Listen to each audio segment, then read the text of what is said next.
आज हम पढ़ेंगे एनसीईआरटी कक्षा 8 का विज्ञान, जो रेलवे के एग्जाम में बहुत ज़्यादा पूछे जाते हैं। तो चलिए शुरू करते हैं पहले टॉपिक से। अध्याय 1 हमारा है, जैसा कि स्क्रीन पे दिखाई दे रहा है, फसल उत्पादन एवं प्रबंध। फसल उत्पादन एवं प्रबंध को हम पढ़ेंगे, ठीक है।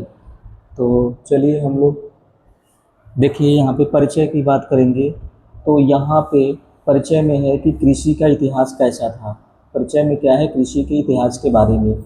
और जहाँ से भी क्वेश्चन एनसीईआरटी पूछ लेता है, देखा जाए तो कृषि का इतिहास 10,000 ईसा पूर्व तक मनुष्य घुमंतु थे। भोजन एवं आवास की खोज में समूह में घूमते रहते थे, यानी इनका कोई अस्थायी निवास नहीं था। अब वे क्या खाते थे, तो कच्चे फल खाते थे, सब्जियां खाते थे तथा शिकार करते थे। लेकिन बाद में क्या हुआ, कुछ समय के बाद इन्होंने खेती करना प्रारंभ किया, तो कृषि प्रारंभ किया। तो खेती करके क्या उगाए, चावल उगाए, गेहूं, अन्य फसल भी उगाना शुरू किए। ठीक है, ये इतना बात समझ में आया। अब यहाँ पे है जैविक प्रक्रम। जैविक प्रक्रम क्या होता है कि कोई भी सजीव है, उसके पाचन के लिए, श्वसन के लिए और उत्सर्जन के लिए ऊर्जा की आवश्यकता होती है। और यह ऊर्जा कहाँ से मिलेगा, भोजन से मिलेगा। क्या इतना बात समझ में आया। चलिए आगे अगर हम देखें कि फसल की प्रबंधन की आवश्यकता क्यों पड़ी, ठीक है। तो अब देखिए फसल किसे कहते हैं, तो जब एक ही किस्म के पौधों किसी स्थान पर बड़े पैमाने पर उगाए जाते हैं, इसे फसल कहते हैं। जैसे हम देखते हैं खेतों में धान, इस टाइम खेतों में क्या है, धान है और यह बड़ी मात्रा में दिखाई देता है और एक ही स्थान पर, तो हम कहेंगे कि यह धान का फसल है। इसी प्रकार गेहूं का भी फसल उगाया जाता है। लेकिन अगर यह गेहूं का पौधा हमारे आसपास एक दो पौधे अगर उग गए हैं, तो हम उसको फसल नहीं कहेंगे, ठीक है। उसको हम फसल नहीं कहेंगे। फसल के लिए अधिक मात्रा में होना चाहिए। अब विशाल, अगला टॉपिक हमारा है विशाल जनसंख्या हेतु 3 नियम। देखिए अगर जनसंख्या बढ़ेगी तो क्या होगा भाई, नियमित उत्पादन करना जरूरी हो जाएगा, नहीं तो खाद्यान्न कमी हो जाएगी। उचित प्रबंधन करना होगा, मैनेजमेंट भी हमारा अच्छी होना चाहिए, और न्याय संगत वितरण, और जो हम लोग उगाए हैं उसको बराबर डिस्ट्रीब्यूट भी होना चाहिए, सभी के पास पहुंच होना चाहिए, तभी हमारा खाद्य पूर्ति सही हो पाएगा। क्या इतना बात समझ में आया। चलिए आगे हम देखते हैं फसलों का वर्गीकरण। अगला हमारा है फसलों का वर्गीकरण। अब ये फसलों का वर्गीकरण देखो, यहाँ पे खरीफ का फसल है, तो खरीफ का फसल जून से सितंबर तक बोया जाता है। जून से सितंबर तक बोया जाता है और यह वर्षा ऋतु है। अच्छा, वर्षा ऋतु क्यों भाई, क्योंकि इन फसलों के लिए हमें अधिक पानी की आवश्यकता होती है, इन फसलों के अधिक जल की आवश्यकता होती है। जैसे धान को शीत ऋतु में नहीं उगा सकते हैं, यानी ठंडी में धान को नहीं उगा सकते हैं, क्योंकि धान को अधिक पानी की आवश्यकता होगी। अच्छा, इसके उदाहरण कुछ हैं, धान, मक्का, सोयाबीन, मूंगफली, कपास। और यहाँ से रेलवे में क्वेश्चन पूछ लेता है कि निम्नलिखित में से कौन सा खरीफ का फसल है, तो ये आपको याद करना होगा, धान, मक्का, सोयाबीन, ये लगभग सभी को याद होता है, ठीक है। अगला हमारा है रबी का फसल। अच्छा, इसकी बोने की टाइम क्या है भाई, अक्टूबर से मार्च तक, और ये ठंडी में बोया जाता है। अच्छा, क्यों भाई ठंडी में बोया जाएगा, कि कम तापमान चाहिए और समान सिंचाई की आवश्यकता होती है, अधिक न पानी की आवश्यकता होती है और न गर्मी की, तो इसलिए इसको रबी का फसल कहते हैं। जैसे गेहूं आपने देखा होगा ठंडी दिनों में, चना, मटर, सरसों, अलसी, ये सब क्या है, रबी के फसल है। ये भी क्वेश्चन पूछ लेता है। लेकिन यहाँ पे एक जायद दिया है, एक और ऋतु है जायद, जो ग्रीष्म गर्मियों में उगाया जाता है, जैसे दालें हो गया, सब्जियां, ये सब क्या है, जायद के हैं, ठीक है। चलिए आगे हम देखते हैं इसी तरीके से। अगला हमारा है टॉपिक आधारित आधारित फसल पद्धतियाँ, यानी फसल के उत्पादन की क्या पद्धतियाँ रही है। तो सबसे पहले आपको मिट्टी तैयार करना होगा, बुआई करना होगा, खाद एवं उर्वरक देना होगा, सिंचाई करना होगा, खरपतवार से सुरक्षा करना होगा, फिर कटाई करना होगा, फिर स्टोरेज करना होगा। अब देखिए मिट्टी तैयार कैसे करेंगे भाई, तो मिट्टी हम तैयार करेंगे जुताई एवं पाटल द्वारा मिट्टी को उलटना पलटना व पोला करना। अब यहाँ पे जुताई का मतलब है कि आप देखते हैं ट्रैक्टर से जुताई होती है। पाटल का मतलब जो उसको बड़े बड़े ढेले होते हैं मिट्टी के, बड़े बड़े होते हैं, उनको हम क्या करते हैं, प्लेन करते हैं और मिट्टी को उलट पलट करते हैं ताकि जो हमारी मिट्टी हो एक समान फैल जाए। पोला का मतलब होता है अंदर छिद्र करते हैं। ठीक है। अब यहाँ पे है स्वस्थ बीजों का चयन एवं सीड ड्रिल द्वारा बुआई। अब ट्रैक्टर देखते हैं उसमें क्या होता है, सीड ड्रिल के द्वारा बुआई होता है। मिट्टी की पोषक प्रचुरता बनाए रखना किसका काम है भाई, खाद एवं उर्वरक का काम है। सिंचाई समय पर क्या होना चाहिए, फसल को जल देना भी जरूरी है।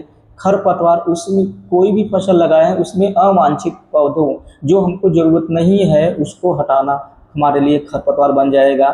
कटाई क्या है, पक्की फसल को काटना व दानों को भूसे से अलग करना, इसे थ्रेशरिंग कहते हैं ना, हार्वेस्टिंग और थ्रेशरिंग। अब जैसे ही फसल हमारा हो गया, अब हम क्या करेंगे, उसको अनाज को नमी व कीटों चूहों से बचाने के लिए हम क्या करेंगे, गृह भंडार का उपयोग करेंगे। ठीक है, जैसे आप लोग रखते हो। क्या इतना बात समझ में आया? चलिए आगे अगर हम देखें चरण, अब देखते हैं प्रोसेस कैसे कैसे हमारा होता है। मिट्टी देखिए कैसे आप तैयार करेंगे यहाँ पे। तो प्रथम महत्वपूर्ण चरण क्या है भाई, मिट्टी को उलटना पलटना और पोला करना। ठीक है।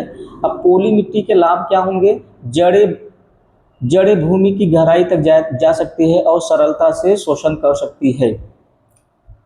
केचुआ और सूक्ष्म जीवों को किसानों के मित्र भी कहते हैं, इनकी भी क्या होती है, वृद्धि होती है। ठीक है, जो ह्यूमस बनाते हैं, नमी बनाते हैं। निचले स्तर के पोषक तत्व ऊपर आ जाते हैं, जब केचुए खा के ऊपर आते हैं, उनके मल के द्वारा पोषक तत्व कहाँ आते हैं, ऊपर आते हैं। अब जुताई कैसे करते हैं भाई, तो मिट्टी को उलटने पलटने की प्रक्रिया क्या कहते हैं, जुताई।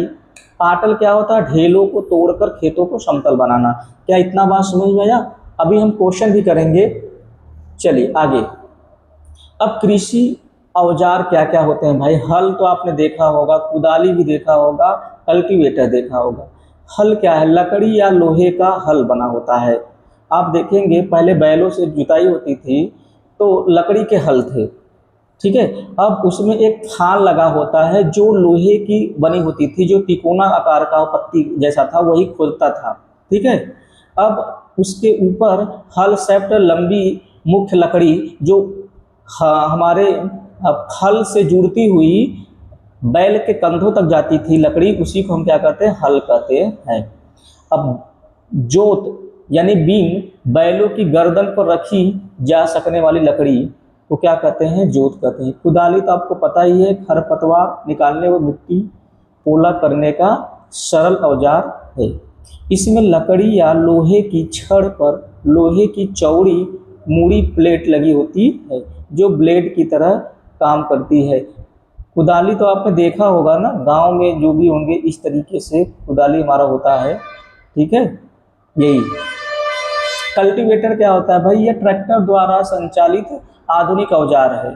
अब ये जहाँ पे हमको अधिक मात्रा में जुताई करना होगा तो उसमें समय का भी बचत हो जाएगा और श्रम भी कम लगेंगे, यानी आदमी का भी जरूरत कम पड़ेगा, इसलिए हम इसको कल्टीवेटर कहेंगे। इनका भी काम क्या, इन सभी औजारों का क्या काम है, खेत को जोतना। समझ में नहीं बात, कृषि औजार के रूप में प्रयोग किए जाते हैं। आगे हमारा है बुआई, बीजों का चयन। बुआई कैसे करते हैं, यहाँ से क्वेश्चन पूछ लेता है। देखिए, बीज का चयन परीक्षण। पानी में डालने पर क्षतिग्रस्त खोखले बीज, हल्के बीज तैरने लगते हैं, जबकि स्वस्थ बीज नीचे बैठ जाते हैं। जब भी हमको बुआई करना होगा हम क्या करेंगे भाई, उस बीज को पानी में डाल देंगे, जो खराब बीज होगा वो क्या हो जाएगा, ऊपर तैरेगा, और जो अच्छा बीज होगा नीचे बैठ जाएगा, तो उसको छान के हम अलग कर लेंगे। ठीक है। अब पारंपरिक औजार, कीप के आकार का औजार, जिसमें हम 2-3 नुकीले पाइप मिट्टी को भेद कर बीज स्थापित करते हैं। अच्छा, एक सीड ड्रिल होता है, ये ट्रैक्टर द्वारा चालित यंत्र है। ये इनके 3 बड़े लाभ हैं। क्या क्या लाभ है भाई, बीजों में समान दूरी पर व गहराई बनी रहती है अगर इससे आप सीड ड्रिलिंग कर रहे हैं, यानी बीज को बो रहे हैं। बुआई के बाद बीज मिट्टी से ढक जाते हैं और पक्षियों से सुरक्षा भी होता है। अच्छा, इसमें समय और श्रम भी कम लगेगा।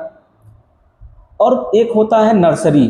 नर्सरी के माध्यम से क्या करते हैं कि धान मिर्च के बीजों को पहले हम क्या करते हैं, नर्सरी में उगा कर फिर हाथों से रोपाई करते हैं। जैसे हम लोग अभी हाल ही में धान की बात करें तो हम लोग धान को क्या किए थे, नर्सरी बनाए थे जिसको हम लोग सांडा बोलते थे, ठीक है। फिर बाद में क्या किया, उसको रोपा। तो ये नर्सरी के माध्यम से भी बीजों का बुआई होता है और हमारा सीड ड्रिल के माध्यम से भी बीजों का बुआई होता है। तो क्या यह बात समझ में आ गया? चलिए आगे अगर हम प्रश्न देखें, खाद एवं उर्वरक में अंतर, ठीक है। खाद और उर्वरक में अंतर, देखिए ये हमारा उर्वरक है और ये हमारा क्या है, खाद है, फर्टिलाइजर, ठीक है। अब यहाँ पे प्रकृति, जो हमारा उर्वरक है, यह मानव निर्मित अकार्बनिक लवण होते हैं, ठीक है। अब खाद क्या होता है, प्राकृतिक जैविक पदार्थ, गोबर व पादप अवशेष होते हैं। जो हमारा खाद होता है, जैसे गोबर ओबर, इसको हम लोग बोलते हैं कंपोस्ट, ठीक है, कंपोस्ट खाद। ये हमारे किस में आ जाएंगे, ये हमारे आ जाएंगे किसमें, गोबर, पादप अवशेष, और ये हमारे खाद की श्रेणी में आ जाएंगे, उर्वरक। अच्छा, उर्वरक का निर्माण कहाँ होता है, तो फैक्ट्री में। जैसे यूरिया की बात करें, डाई की बात करें, कहाँ उपयोग होता, मतलब बनता है, तो ये बनता है हमारा कंपनी में, फैक्ट्री में। और खाद कहाँ तैयार करते हैं, खेतों में प्राकृतिक रूप से बनती है। अच्छा, इसमें क्या होता है, मिट्टी ह्यूमस प्राप्त नहीं होती, इसमें नमी उमी नहीं रहता है, लेकिन मिट्टी को प्रचुर मात्रा में ह्यूमस मिलती है, क्योंकि इसमें जो हमारा उर्वरक होता है, खाद जो होता है, सॉरी ये हमारा कंपोस्ट वाला खाद होता है, उसमें पर्याप्त मात्रा में पानी की भी मात्रा होती है। अच्छा, इसमें क्या होता है, नाइट्रोजन, फास्फोरस और पोटेशियम प्रचुर मात्रा में होता है, लेकिन इसमें क्या होता है, तुलनात्मक रूप से कम होता है। क्या यह बात समझ में आ गया? दोनों में डिफरेंट क्लियर हुआ कि नहीं? दोनों में डिफरेंट क्लियर हुआ, उर्वरक और खाद। चलिए आगे अगर हम बात करें जैविक खाद के लाभ एवं फसल चक्रण, देखिए जैविक खाद, जैविक खाद, मिट्टी की जलधारा क्षमता बढ़ती है, मिट्टी सरंध्र हो जाती है, जिससे गैस से विनिमय सरलता से होता है, मित्र जीवाणुओं की संख्या में वृद्धि होती है, यानी केचुआ भी इससे नहीं मरता है, मिट्टी का गठन सुधर जाता है। यानी जो हम जैविक खाद, जो गोबर ओबर से बना खाद होता है, ये क्या करता है, केचुआ को भी जीवित बनाए रखता है। क्लियर हुआ? अब आप आगे बात करते हैं फसल चक्रण। देखिए यहाँ पे जो हमारा राइजोबियम, एक सुनिए, ये क्वेश्चन कई बार पूछा हुआ है। तो ये जो राइजोबियम होता है, एक फसल के बाद एक दूसरे किस्म की फसल एकांतर क्रम में उगाना चाहिए। फलीदार फिर चारा, जैसे गेहूं, फलीदार और गेहूं। अब ये क्या होता है, राइजोबियम जो जीवाणु होता है, ये फलीदार पौधों की जड़ों की ग्रंथिकाओं में पाए जाते हैं। जैसे हम जानते हैं ना कि जितने भी दलहनी पौधे होते हैं, उनके जड़ों में राइजोबियम जीवाणु पाया जाता है। और इसका काम क्या है, ये वायुमंडल से नाइट्रोजन का स्थिरीकरण करता है, यानी इसके यूरिया सीधे बना लेता है, कहाँ से, वायुमंडल से। ठीक है, ये प्रश्न रेलवे में कई बार पूछा हुआ है। तो चलिए आगे हम देखते हैं सिंचाई और पारंपरिक विधियाँ। देखिए सिंचाई की विधियाँ क्या है, निश्चित समय अंतराल पर खेतों में जल देना बहुत ही आवश्यक है। जल का महत्व, पौधों में लगभग 90% जल होता है। शुष्क स्थिति में बीजों का अंकुरण नहीं हो सकता है। जल पाले व गर्म हवा से रक्षा करता है। जैसे ठंडी में भी अगर आप गेहूं को पानी नहीं देंगे तो पाला मार देगा, ठीक है। अब जल के स्रोत कहाँ कहाँ से आप जल देते हैं, तो कुएं से देते हैं, जलकूप से देते हैं, तालाब से, झील से, नदियाँ, बांध, नहरें, ये तो हो गई सोर्स उसके। अब यहाँ पे जो हमारी पारंपरिक विधियाँ रही है प्राचीन में, तो आप सुनेंगे मोट, घिरनी, चेन पंप, ढेकली, रहट। क्लियर हो नहीं बात? ये सब क्या थे, पानी निकालने का एक माध्यम था। अब सिंचाई की आधुनिक विधियाँ, सिंचाई की जो आधुनिक विधियाँ हैं, छिड़काव व तंत्र। अब देखिए इसको स्प्रिंकल सिस्टम बोलते हैं। ये भी रेलवे में पूछा हुआ है कि निम्नलिखित में से कौन स्प्रिंकल सिस्टम का एक उदाहरण है, या स्प्रिंकल सिस्टम किसे कहते हैं।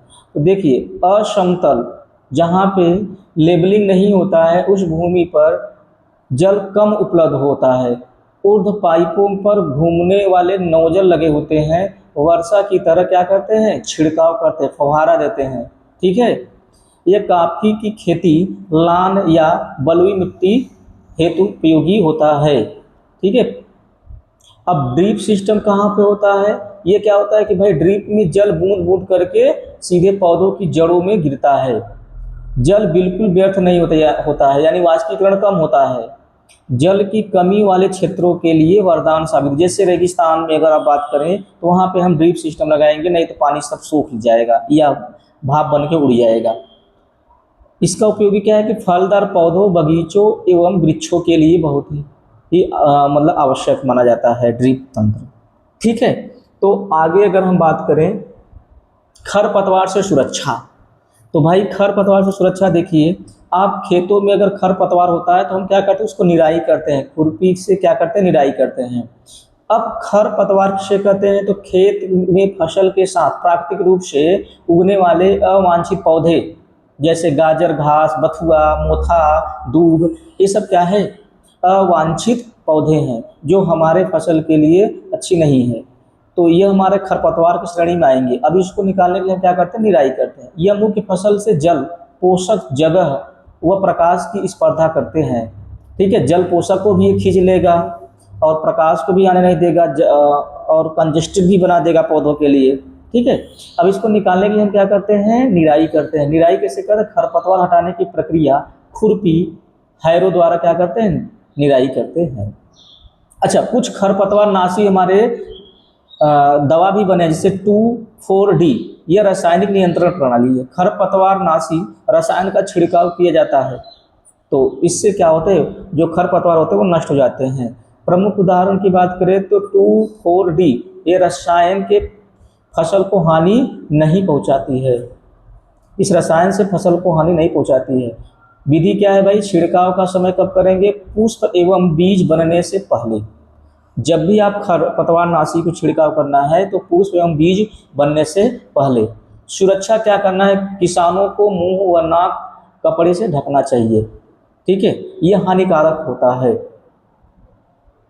आगे है, अब हमारा पौधे जब हमारा तैयार हो जाएंगे तो हम क्या करेंगे, कटाई करेंगे, थ्रेसिंग करेंगे। ठीक है, अब देखिए कटाई, फसल पक जाने के 3-4 महीने के बाद काटना, यानी दराती या हार्वेस्टर द्वारा हम लोग क्या करते हैं, काटते हैं। काटने के बाद हम कटी गई फसल को क्या करते हैं, दानों को भूसे से अलग करने के लिए थ्रेसिंग करते हैं। जैसे हम लोग आम भाषा में कहें तो गेहूं कटाई में हम लोग थ्रेसर मंगाते हैं ना, वही है थ्रेसरिंग।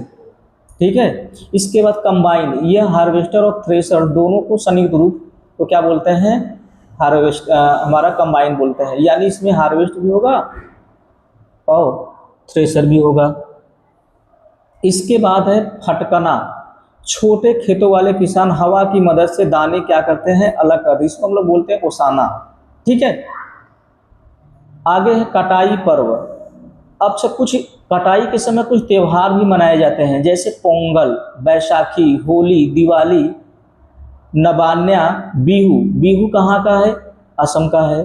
ठीक है, ऐसे ही कटाई के दौरान त्यौहार को हम लोग क्या करते हैं, मनाते हैं।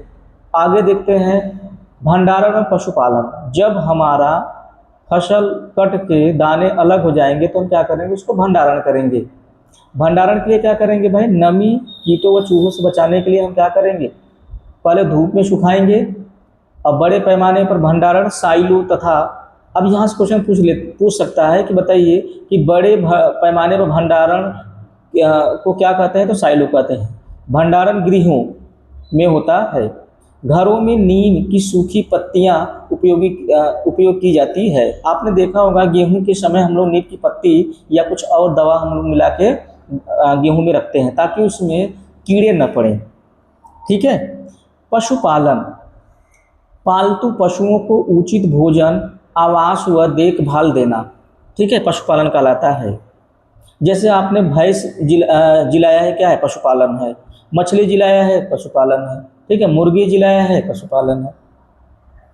मछली काड लीवर तेल का स्रोत विटामिन डी प्रचुर मात्रा में पाया जाता है। ये इंपॉर्टेंट है, देखिए पूछता है कि मछली के किस हिस्से में विटामिन डी पाया जाता है, तो लीवर में पाया जाता है। ये रेलवे में कई बार पूछा हुआ है प्रश्न है, इसीलिए मैं कहता हूँ कि एनसीईआरटी जितना भी हो सके 6 से लेके 10 तक अगर आप पढ़ लेते हैं तो रेलवे में उन्हीं से क्वेश्चन पूछा जाता है। ठीक है, आगे हम बात करेंगे। अब देखिए यहाँ पे कुछ परीक्षा उपयोगी प्रश्न आ गए हैं जो रेलवे में पूछे गए हैं। अब इसमें से देखिए खरीफ, निम्नलिखित में से खरीफ का फसल कौन सा है भाई? तो खरीफ अभी आप जान रहे थे ना, खरीफ हमारा किस में होता है भाई? बारिश के समय होता है तो धान होगा। ठीक है, जून से सितंबर तक इसकी क्या होती है? बुआई होती है। खरपतवारनाशी 2,4-D का मुख्य कार्य क्या है भाई? यह अवांछित पौधों को नष्ट करना। ठीक है, और यह कब हम छिड़काव करेंगे? पुष्प और फल आने से पहले। अगला अगर हम बात करेंगे सिंचाई की, वह कौन सी विधि आधुनिक विधि है जिसमें जल बूंद बूंद करके जड़ों में गिरता है, तो ड्रिपिंग तंत्र कहते हैं। अभी हमने देखा था ना, जहाँ पे पानी की कम मात्रा होती है जैसे रेगिस्तान वाले स्थानों पर। ठीक है, आगे है रासायनिक उर्वरक। एनपीके संदर्भ में एनपीके का सही पूर्ण रूप क्या है? तो इसका क्या है? एनपीके नाइट्रोजन, फास्फोरस और पोटेशियम, यही हम लोग देखे थे। अगला था अनाज का बड़े पैमाने पर भंडारण करने की बेलनाकार ऊंचे ढांचों को क्या कहते हैं? तो साइलो कहते हैं। अभी हम लोग देखे थे ना इसके पहले। आगे, मछली से प्राप्त होने वाले कार्ड लीवर तेल में से किस विटामिन प्रचुर मात्रा में पाई जाती है? तो विटामिन डी। फसल की कटाई और थ्रेसिंग दोनों कार्य एक साथ करने वाली संयुक्त मशीन कौन सी है भाई? तो कंबाइन, अभी हम लोग देखे थे। बुआई से पहले क्षतिग्रस्त खराब बीजों को पहचानने की सबसे अच्छी विधि क्या है? जल में डालने पर जो खराब बीज होंगे वो तैरने लगेंगे। ठीक है, अगला हमारा है रबी की बुआई। तो रबी की बुआई कब है? हमारा अक्टूबर से मार्च तक। हल में लोहे की जो बनी मजबूत तिकोनी पत्ती को क्या कहते हैं? तो उसको हम लोग कहते हैं फाल कहते हैं। क्या कहते हैं? फाल। मिट्टी में ह्यूमस का निर्माण करने वाले जीवों को क्या कहते हैं? तो अच्छा हाँ, जीवों को क्या कहते हैं भाई? किसानों के मित्र कहते हैं। ठीक है, तो आज का वीडियो हमारा यहीं तक, बाकी नेक्स्ट वीडियो में हम लोग कंटिन्यू करेंगे अगला लेसन।